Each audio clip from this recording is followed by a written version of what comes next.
Lula manda, eles vão lá e fazem qualquer coisa mesmo. Delúbio, Genuína, tudo prova. Foi tudo caixa 2, como é que é? Não contabilizados, né? Enfim.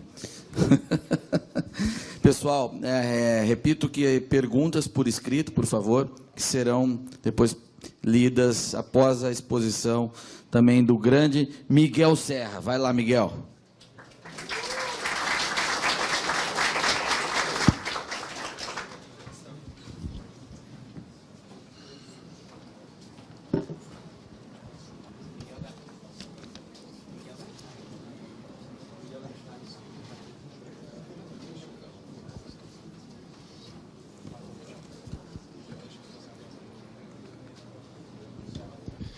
Bom dia. Então, tenho inicialmente duas notícias ruins. A primeira é que o nosso amigo Fernando Urich, que ia palestrar comigo, contraiu uma gripe um pouco séria, não pôde vir. A segunda é que vocês vão ter que me aguentar sozinho falando sobre esse assunto por bastante tempo, certo? Então, vamos às notícias boas agora. O mundo do futuro. Como o Bitcoin já mudou o mundo que você conhece. Eu poderia falar algumas coisas iniciais a respeito do Bitcoin, mas vou deixar algumas outras pessoas um pouco mais importantes do que eu falar sobre o assunto no começo. As criptomoedas são uma promessa para o futuro. Ben Bernanke, ex-presidente do Banco Central Americano. O Bitcoin é uma conquista notável em matéria de criptografia. Eric Schmidt, CEO da Google, atual CEO da Google. O Bitcoin pode ser o TCP/IP do dinheiro. Paul Buchheit, que é o criador do Gmail. O TCP/IP é o protocolo que basicamente rege a internet inteira hoje em dia. O Bitcoin é a primeira criptomoeda com potencial de mudar o futuro. Peter Thiel, fundador do PayPal. Esse aqui, quem gostar, é o meu amigo Raduan. Não sei se ele está presente. O Bitcoin é o começo de algo grande, uma moeda sem governo, algo necessário e imperativo. Do Nassim Taleb, que é o autor daquele livro famosíssimo, A Lógica do Cisne Negro. Esse aqui é um ponto em falso do Bitcoin, hein? O Al Gore falando bem do Bitcoin. Sou um grande fã do Bitcoin. Ei, você já vê que não... Começa a desconfiar do Bitcoin. Começa a desconfiar. Tudo tem que ter uma desvantagem. A regulação da moeda precisa ser despolitizada. E esse aqui é o meu favorito. O Bitcoin é a maior invenção da economia desde a moeda. Stefan Molyneux, filósofo canadense. Então, alguns dados iniciais sobre o Bitcoin. Essa é um pequeno apanhado das bolsas de Bitcoin no mundo, certo? Tem, na verdade, muito, muito mais do que isso. Aquela OKCoin é uma bolsa, não sei se dá para ler. Todo mundo, eu imagino que lá no final não dê para ler. A primeira ali colocada é a OKCoin, que é uma bolsa chinesa. É a maior bolsa de bitcoins do mundo. Aquelas três ali no final são as bolsas brasileiras mais comuns que os usuários do Bitcoin mais utilizam, que é o mercado Bitcoin, o Bitcoin 2U e a Foxbit. As carteiras mais ricas do Bitcoin, certo? O Bitcoin, eu vou já explicar um pouco como ele funciona. Você tem um endereço onde você pode receber dinheiro. Esses são alguns dos endereços mais ricos do Bitcoin. Um deles tem 39 milhões de dólares, outro tem 36, outros tem 26, outros tem 21 e outros 18 milhões de dólares. São só os 5 mais ricos, certo? Isso é para quem pensa que Bitcoin era aquela brincadeirinha de os nerdzinhos estão brincando com moeda digital e não tem gente grande envolvida nisso, tá certo. No mercado mundial de Bitcoin, a moeda está cotada atualmente a 238 dólares. São 14 milhões de moedas em circulação, que totaliza 3 bilhões de dólares americanos, certo? Quem aceita? Quem é que tem aceitado o Bitcoin como um pagamento, como algum tipo de doação? Em primeiro lugar, a Wikipédia.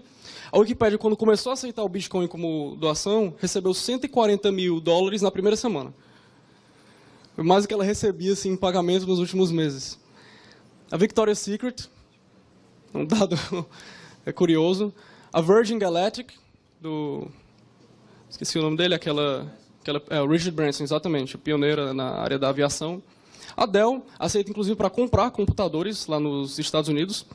A Microsoft já aceita parcialmente para você fazer alguns tipos de pagamentos. A Tesla aceita. A Overstock é um caso curioso, porque é uma varejista que aceita bitcoins e cujo dono é digamos, um pensador, mas é um sujeito que entende economia austríaca. Ele, inclusive, já palestrou esse ano no Instituto Mises americano, explicando o modelo de negócios dele, como ele utiliza os princípios de Hayek. Inclusive, a gente vai falar um pouco disso, para a alegria do Rodrigo Marinho, não sei se ele está presente. O WordPress aceita também, a Newegg, Target Direct são duas grandes varejistas. Essa Showroom Prime é uma empresa que vende metais preciosos na Europa, também já aceita bitcoins como pagamento. Algumas empresas aéreas do leste europeu também já aceitam, e a Aeropacific também. Isso é um caixa eletrônico em bitcoins, certo? Isso já está acontecendo. Esses caixas estão disponíveis no Canadá, nos Estados Unidos, em alguns estados dos Estados Unidos. Se eu não me engano, também em Hong Kong e em Singapura você já encontra caixas eletrônicos desse no meio da rua para você conseguir sacar seu dinheiro em Bitcoin. Quem está falando sobre Bitcoin? O Bank of England já publicou 2 artigos sobre as criptomoedas, falando sobre essas inovações e como isso pode mudar radicalmente a economia. Uma maneira muito simples de você enviar Bitcoins, certo? É pelo Telegram, inclusive eu falo bastante disso. É muito simples, eu posso assinar depois, você clica no seu contato, tem um bot lá que consegue fazer uma carteira para você em 2 segundos e tudo resolvido. Mas como tudo começou, certo? De Hayek aos cypherpunks. Na verdade, tudo começou com isso daqui. E aí que começa a brincadeira. O Manifesto Cypherpunk, certo? Isso você encontra na internet, chama Cyphernomicon. Esse é um FAQ que essas pessoas, esses hackers que estavam criando a internet, fundando a internet nos anos 90, escreveram aí uma série de respostas às perguntas. Algumas das coisas, vocês estão vendo ali que está marcado The Future, o futuro, não sei se dá para ler também.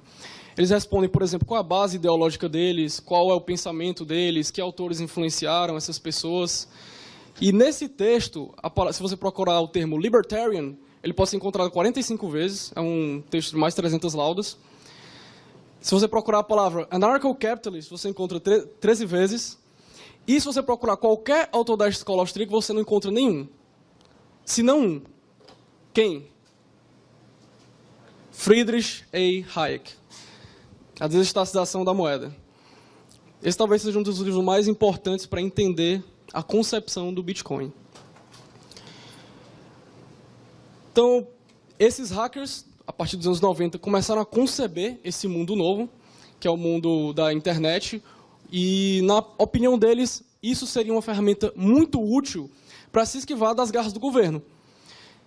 E como isso seria feito? Bom, uma das ferramentas principais que é mencionada naquele documento que eu falei no começo, o Cypherpunk Manifesto, é uma espécie de dinheiro virtual que você possa utilizar na internet e sobre o qual o governo não poderia atingir se não participando da economia e se utilizando das ferramentas matemáticas. Então, ele fica impedido de tomar o dinheiro à força. Ele só pode participar dessa agressão de roubar o seu dinheiro utilizando computadores. E aí, um sujeito, em 2008, conseguiu conceber essa criação de um dinheiro digital segundo a criptografia, que é o Satoshi Nakamoto. Essa pessoa, ele publicava nos fóruns do Bitcoin, e ele publicou esse artigo chamado Bitcoin, a Peer-to-Peer Electronic Cash System. E aí ele explica o funcionamento disso. Esse cara simplesmente publicou esse artigo. Ele não desenvolveu o software, assim, inicialmente, ele só jogou a ideia. E aí, galera, o que vocês acham dessa ideia aqui, de sustentar um sistema eletrônico criptograficamente? Aí inventaram o aplicativo, um software do Bitcoin, em 2009, que é onde tudo começou. E o que é o Bitcoin? Isso aqui é para explicar um pouco como funciona o Bitcoin, certo? Um infográfico parece um pouco complexo, mas vamos simplificar isso daí. Na verdade, ele funciona de uma maneira bastante elegante, mas que, na aplicação prática, é extremamente simples. Como funciona uma transação de Bitcoin? Você tem as carteiras e os endereços de Bitcoins. Os endereços é para onde vão as moedas, certo? E os vários endereços que você pode possuir ficam reunidos na sua carteira. Então, você tem a sua carteira com seus endereços, E aí você cria, por exemplo, um novo endereço para transferir para uma pessoa. E aí você vai, transfere do seu endereço para um endereço de outra pessoa que essa pessoa tenha lhe fornecido. E o que acontece nessa transação? Quando você pega o seu endereço, ele tem duas chaves. Uma chave pública e uma chave privada. A chave pública permite a qualquer pessoa ver quanto dinheiro está disponível naquele endereço. E a chave privada permite liberar a transação. Então, você guarda a chave privada e todo mundo tem acesso à chave pública. Quando você ativa a chave privada, a transação acontece. Isso tudo na matemática computacional, certo? Você não precisa sequer entender isso, é só um clique e resolve. E aí que começa a parte mais mágica da situação, que são os mineradores. Quando você transfere, normalmente, na sua vida diária, comum, sem usar o Bitcoin, uma transação financeira do seu banco para o banco de outra pessoa. Melhor, vamos simplificar. Para a sua conta, da sua conta para a conta de outra pessoa. O que acontece? A instituição financeira, ela meramente faz um cálculo que debita da sua conta um valor e acredita aquele valor na outra conta. É isso que faz o banco, é isso que faz, por exemplo, o PayPal, é isso que fazem os cartões de crédito e as instituições financeiras de modo geral. Só que o que acontece? Essa verificação desses valores é feita de forma completamente centralizada. O que o Bitcoin muda? Imagina que essa verificação de quanto saiu de uma conta e passou para outra seja feita de forma completamente pública e descentralizada. Mas como seria possível? Essa que é a mágica da criptografia. Se você conseguir vislumbrar um registro público único, que pode ser acessado por todos os computadores, no momento em que ocorre uma transação, essa transação é encaixada nesse registro público, certo? Só que antes dela ser encaixada, ela é repassada para o mundo inteiro para ser verificada se uma transação exatamente idêntica, ou seja, se uma transação exatamente idêntica não tem acontecido antes, ou seja, se aquela transação que está acontecendo naquele momento não é uma cópia. Então, os mineradores fazem essa verificação. E o mais legal é que esse processo de mineração, ele envolve lucro. E é aí que está o lance. Quem resolver primeiro a verificação, ou seja, comprovar que aquela transação que ocorreu não é uma fraude, recebe um dinheiro novo que entra na economia. E é por isso que se chama de mineração. Ele recebe já diretamente. Ele resolveu, se ele foi o primeiro a resolver, ele recebe esse dinheiro novo. É o lastro. Digamos que esse seria o lastro. É esse processo de computação do cálculo de verificação. Então, depois que esse dinheiro é recebido, é criado um endereço automaticamente para o minerador que ganhou essa competição. Essa competição acontece o tempo inteiro na internet. E ela funciona basicamente como um serviço cartorário, em que você tem um livro-razão, e que esse livro-razão, em vez de ter um funcionário público lá chato, anotando, sem saco para saber o que você está pedindo, é o mundo inteiro competindo para saber o que aconteceu. Só que quem resolver primeiro sai ganhando. E é por isso que a coisa funciona. E aí eles resolvem um problema computacional que basicamente funciona da seguinte maneira. Imaginem encontrar uma agulha no palheiro, certo? Agora imaginem que essa agulha é do tamanho, sei lá, de uma bactéria. E imaginem que na ponta dessa agulha tem um cadeado, certo? E você tem que abrir esse cadeado com um molho de 500 milhões de chaves. Depois que você resolve esse problema, você tem uma chave a menos para testar. E é isso que gera a diminuição na quantidade de moedas.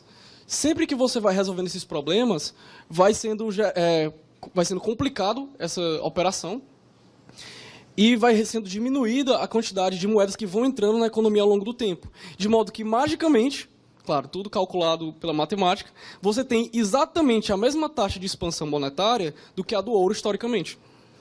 Então, ele é uma simulação virtual que funciona segundo as leis da matemática de como foi o ouro. Ele foi pensado dessa maneira, segundo os sujeitos que estavam por trás disso nos anos 90. E aí o minerador ganha esses 50 bitcoins, que são resultado da verificação, e a transação entra na lista, e aí depois a transação seguinte, e aí a seguinte, e aí a seguinte, de modo que todas as pessoas compartilham o mesmo registro público. Na verdade, isso é tão fácil de fazer. Isso é um endereço Bitcoin. Que é só você tirar uma foto, certo? Vou pegar melhor aqui.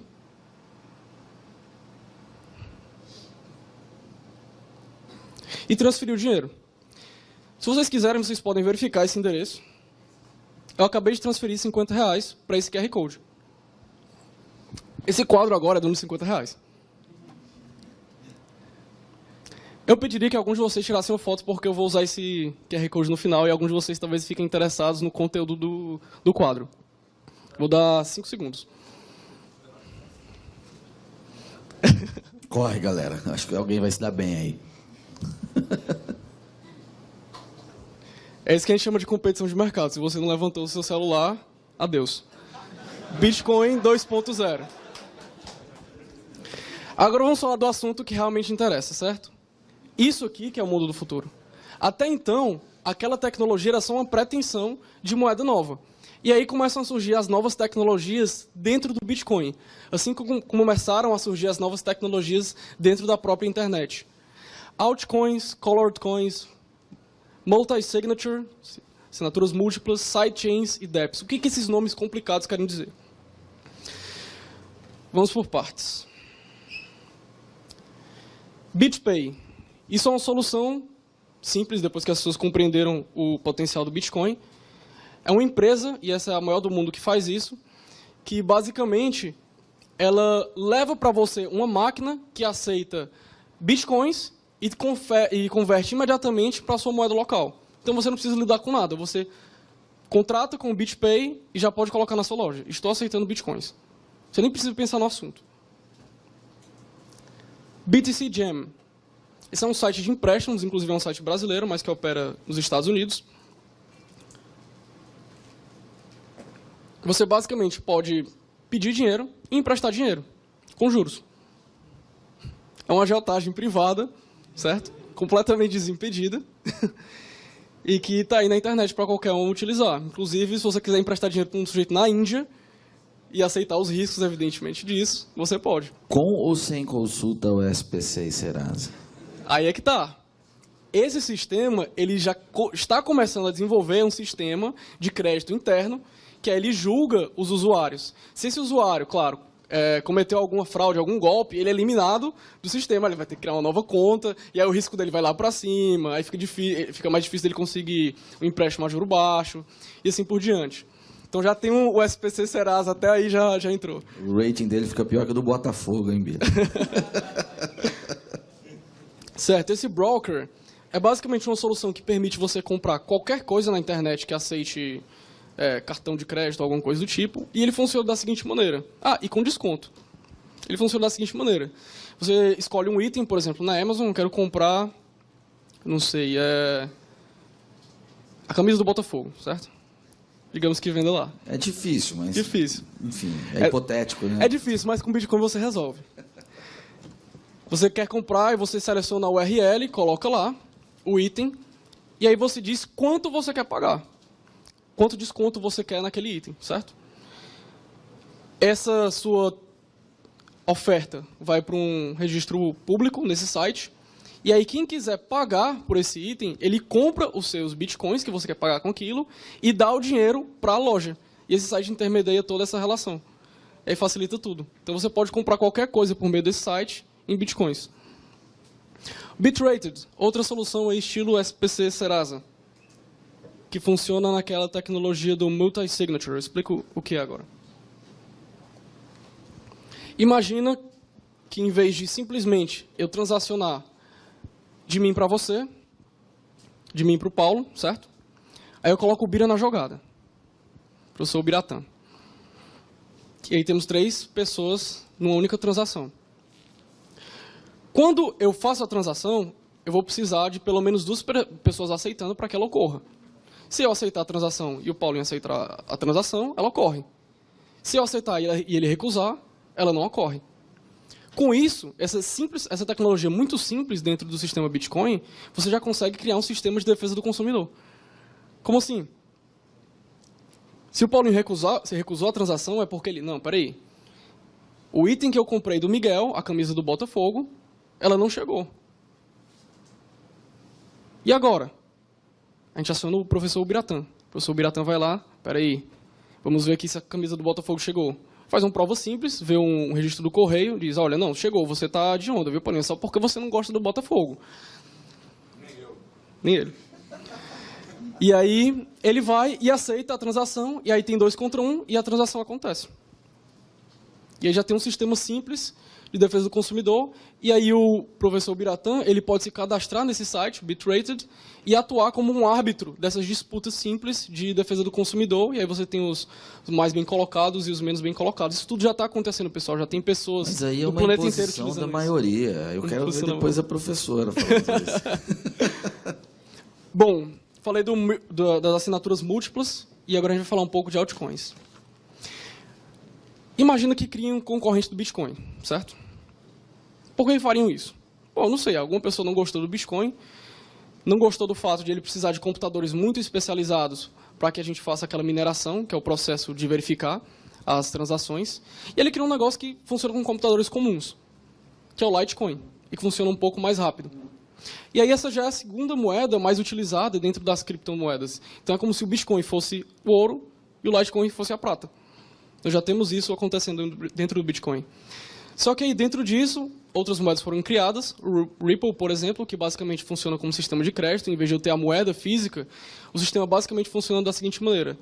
Eu digo que eu emprestei tanto, aí eu anoto o débito e a pessoa anota o crédito.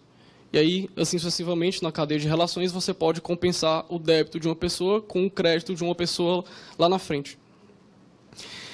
E se você não gostar do Bitcoin, porque em vez de ele ser anônimo, o Bitcoin, ele é pseudônimo. Você tem toda a cadeia de transações, certo? Perpetuamente, ao longo da história. O que você não sabe é quem está por trás de cada transação exatamente, mas você sabe qual endereço está. Se você associa um endereço com a pessoa, bingo. Mas e se eu não quiser isso? Aí você cria uma moeda chamada Dash, que funciona de forma completamente anônima. E aí é tchau pro nosso amigo governo querendo meter a mão nas nossas transações. Mas aí você começa a criar essas moedinhas, certo? E a lista de algumas delas, Bitcoin, Ripple, Litecoin, Dash, Namecoin, uma série de moedinhas dessas. E aí você vai até uma moedinha que está na última, número 620, que são centavos. Criaram uma moeda chamada centavo também. Cada uma delas tem o próprio sistema? Cada uma delas é uma tecnologia à parte. Tá. É uma tecnologia à parte, como se fosse um site dentro da internet. É uma tecnologia dentro do mesmo protocolo do Bitcoin. E aí, essas moedas juntas já são um mercado de mais de 11 bilhões de reais. 11 bilhões de reais. Um negócio que começou tem, eu não sei, alguns anos, 6 anos, 7 anos, não é isso? Começou em 2009. E aí você percebe que essas moedinhas simples, que são meros concorrentes do Bitcoin, se você adicionar alguns incrementos em relação a elas, você já pode ter mudanças significativas. E aí você cria uma plataforma para desenvolver moedinhas diferentes, que é esse Omni, que é o antigo Mastercoin. Ou então você cria o Stellar, que é também um sistema financeiro, onde você pode modificar e criar recomendações e alternativas e testar tudo isso, todas essas moedinhas concorrentes. Ou você pode criar o Counterparty, que tem um sistema, uma bolsa de valores internas para essas moedinhas diferentes. Por exemplo, o que aconteceu no Counterparty, um artista estava cansada das gravadoras e ela criou a própria moeda. O nome dela era Tatiana, ela criou a Tatiana Coin. Certo? Daí depende do valor de face, né? No começo não valia nada, mas ela até chegou a ser uma das moedas mais bem cotadas desse mercado. E era basicamente o seguinte, ela conseguia se financiar dessa maneira. Ela vendia a Tatiana Coin em troca do Bitcoin. Aí ela recebia o Bitcoin, trocava em dólares, estava resolvida a parte dela. Aí depois ela podia oferecer prêmios para os clientes, para os fãs dela, que tivessem mais Tatiana Coin. Aí você tem, sei lá, 1000 Tatiana Coin, troca por uma camisa especial da banda, alguma coisa do tipo. E ela se financiou de forma completamente independente. E aí você pode criar um negócio como o BitGold. E esse aí já é um pouco mais peso pesado. Imagina que você acha legalzinha essa ideia de uma moeda virtual, mas você não confia muito. Mas se eu criar uma moeda virtual, cujo lastro não está na computação, certo? Nessa verificação, mas tem um processo de verificação, mas cujo lastro está no bom e velho ouro. Eis o BitGold. E aí você pode comprar ouro pela internet, tão fácil quanto você compraria seus bitcoins.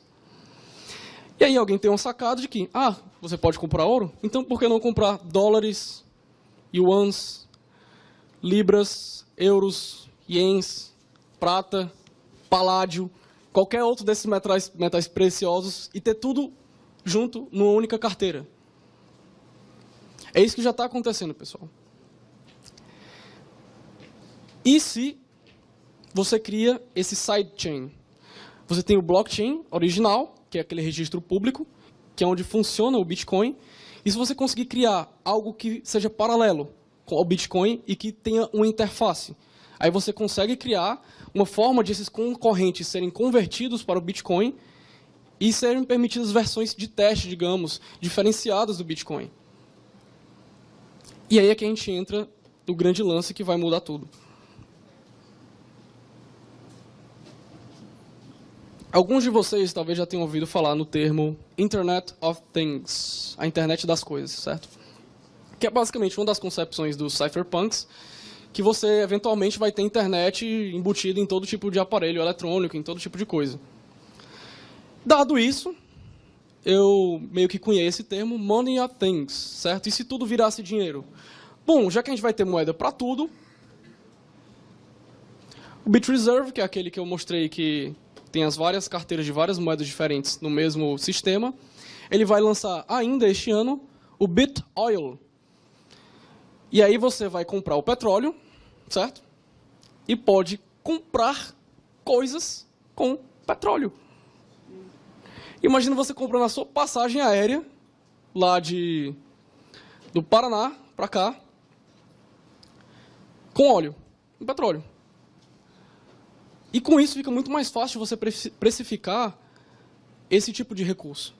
E se não só esse recurso puder ser precificado? E se recursos como, por exemplo, o próprio registro de domínio da internet puder ser precificado? Namecoin. Liberdade de informação. Essa empresa comprou o domínio .bit, e aí eles criaram um sistema exatamente como o Bitcoin, só que cada transação é como se fosse um endereço. E aí você pode ter o .bit, alguma coisa. E você compra isso comprando um Namecoin. Tão simples quanto isso. Resolvido o problema daquelas grandes organizações de internet que tentam distribuir esses endereços pelo mundo. Made Safe. Esse aqui é o que vai acabar, esse ou o concorrente dele, vão acabar, cada coisa já nasce com um concorrente no mundo do Bitcoin. Esse ou o concorrente dele vão acabar com o Dropbox. Por quê? A estrutura de armazenamento de arquivos hoje em dia, ela basicamente funciona de uma maneira muito simples. Você pega o seu arquivo, faz o upload, o Dropbox pega o seu arquivo e armazena num servidor, que ele tem contratado, um servidor dedicado. Mas tem muitos computadores no mundo. Por que eu não posso armazenar o arquivo das pessoas aqui com o meu computador em casa? Desde que o meu computador seja dedicado a isso, não precisa ser um computador em outro país ou algo do tipo. Aí se eu pegar esses computadores que estão aí ociosos pelo mundo e colocar um preço no tempo que eles dedicam para isso, armazenando os outros arquivos. Made Safe. Você faz o upload do seu arquivo, ele distribui em várias cópias diferentes pelo mundo, e separadas, evidentemente. Ninguém tem como acessar o arquivo inteiro senão você. E aí você cria um sistema que consegue precificar muito melhor e de forma muito mais barata o armazenamento de arquivos digitais. O Storage também quer fazer a mesma coisa. Decentralized Cloud Storage. É uma ocupação de espaços ociosos? Exato. É uma ocupação de espaço. Os petistas se cuidem. Os computadores petistas vão sofrer isso aí também. E se você faz isso? E se você tenta criar uma alternativa em criptomoeda para substituir uma série de funções do governo? Eita, aí a coisa começa a ficar mais pesada, hein? BitNation. Governance 2.0. Você compra a moeda, certo? Ela, evidentemente, vai se valorizar bastante no futuro, é o BTX. E aí, eles criam uma plataforma que tem registros como registros diplomáticos, registros civis simples, registro de nascimento, uma série desses outros registros que o governo tem de você, você pode já criar direto nesse site, e aí você pode apresentar isso para o mundo como uma plataforma centralizada. Então, digamos que no futuro, algum país um pouco mais moderno, como, sei lá, Singapura, vem aceitar isso como uma alternativa ao seu passaporte. Muito mais fácil de viajar dessa maneira, né? E aí eles também oferecem serviços como arbitragem e uma série de outros de contratação. Enfim, coisas que o governo costumava fazer. A Venezuela deve aceitar. A Venezuela já aceita. A Venezuela, inclusive, a Venezuela e a Argentina, são alguns dos lugares onde mais se utiliza o Bitcoin e onde ele mais cresce. Eles estão fugindo do sistema. Exatamente, eles estão fugindo do Apertou. sistema. A Argentina tem crescido muito lá. E se você pega o Bitcoin e aplica ao Skype? Corecoin. Mensagens por celular, por telefonia VoIP, de forma bastante precificada de maneira muito eficiente, completamente anônima e privada. E se você utiliza isso para mensagens, como o WhatsApp ou o Telegram mesmo? Aí você tem o GetGems. Aí você pode ter mais, digamos, seguidores pagando mais, ou conseguir um alcance maior simplesmente pagando nessas moedinhas simples. E aí as coisas começam a melhorar ainda mais. Você cria uma plataforma como o Ethereum, que é uma plataforma de desenvolvimento dessas alternativas para soluções modernas nesse ramo da tecnologia. Ali embaixo está escrito, quase não dá para ver, Post-Snowden Apps comes alguma coisa. O mundo depois do Snowden. É basicamente isso que está dizendo. Essa plataforma ela já está desenvolvendo coisas interessantíssimas. Por exemplo, como contratos totalmente virtuais, com leis jurídicas internas desses contratos, tais quais as leis criptográficas ou matemáticas. Então, você tem um contrato, por exemplo, de matrimônio, e aí você, sei lá, tem uma cláusula de divórcio, e dado o divórcio, já é feita a sucessão de forma totalmente automática. Você clica, pá! As pessoas confirmam, tudo acontece. Sem juiz, sem 11 anos na justiça, tudo instantaneamente. Tudo contratualmente. A coisa começa a ficar vantajosa, né? Aí, né? Miguel, seu tempo já estourou? Deixa eu só... 2 minutos. 2 minutos, boa. O Swarm é uma que começou como um projeto como Kickstarter, que você basicamente podia criar a sua solução de empresa, recolher o dinheiro, e aí esse dinheiro, você criava a moeda como uma Tatiana Coin, assim, digamos. Você podia criar uma empresa que era, sei lá, o Paulo Eduardo Martins Coin.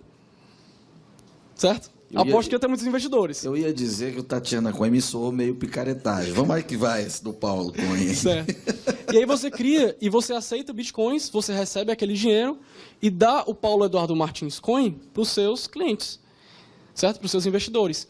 E se você criar uma estrutura empresarial dentro do Paulo Eduardo Martins Coin, com voto e tudo, aí você tem o Swarm. Join the Abundance Revolution. É isso aqui que vai substituir a CVM e as juntas comerciais no futuro. Esse aqui que é o lance. E Eu vou partir para isso aí, Miguel. Que meu aqui pai vem vai me achar importante. o lado mais interessante, que é o Dark Wallet, certo? Você consegue fazer transações anônimas. Esse aqui é o mais legal. Você me dá mais 1 minuto só para falar desse? Só um minutinho. Tá. Esse aqui, meu amigo, se isso aqui der certo, esse aqui vai acabar com tudo. Vai acabar com tudo. Tanto que vai acabar até com essa palestra. Imagina que você tem uma informação secreta dentro da empresa e aí você anuncia essa informação no mercado, certo? E as pessoas podem pagar mais por essa informação. Aí quem pagar mais leva a informação. Quando a pessoa que recebe a informação checa, ela pode checar e ver, olha, está correto, beleza. Não está correto, ela aciona o sistema de árbitros do próprio site. E aí você tem, com isso, o potencial de, sei lá, acabar com a propriedade intelectual no mundo. Um sistema simples desse. Mas é um critério ou é uma bolsa de fofoca? É uma bolsa de fofocas criminosa, digamos assim, né? Tem uma mais criminosa ainda, e essa é uma ideia tipicamente cypherpunk, é uma loucura. Isso aí tem potencial também, assim, eu acho que as pessoas não vão aderir a isso. Uma matéria saiu na Forbes. é o mercado de assassinato. Isso aí é terrível. Terrível, terrível, terrível. Um sujeito, ele criou na Deep Web, certo? Uma página onde ele tem um ranking das pessoas mais procuradas no mundo, só que essas pessoas são pessoas públicas, como o Barack Obama e o próprio Ben Bernanke, que eu citei no começo, certo? O Ben Bernanke, inclusive, ele tem a cabeça mais bem cotada no mundo. Ele vale, acho que a cabeça dele vale 120 mil dólares.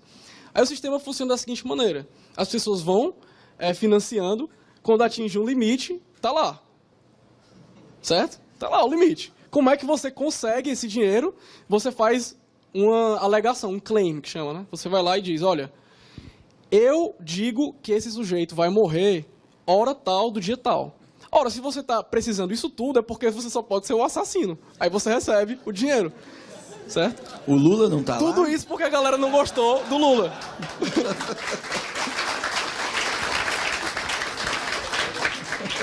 Eu vou pular isso daqui, mas isso aqui é basicamente o seguinte. Se você pegar essas ferramentas e utilizar na democracia, aí você tem uma coisa que para mim é pior até do que o mercado de assassinato, que você pode melhorar a democracia. Aí, se melhorar a democracia, meu amigo, a gente morre de uma vez, na minha opinião.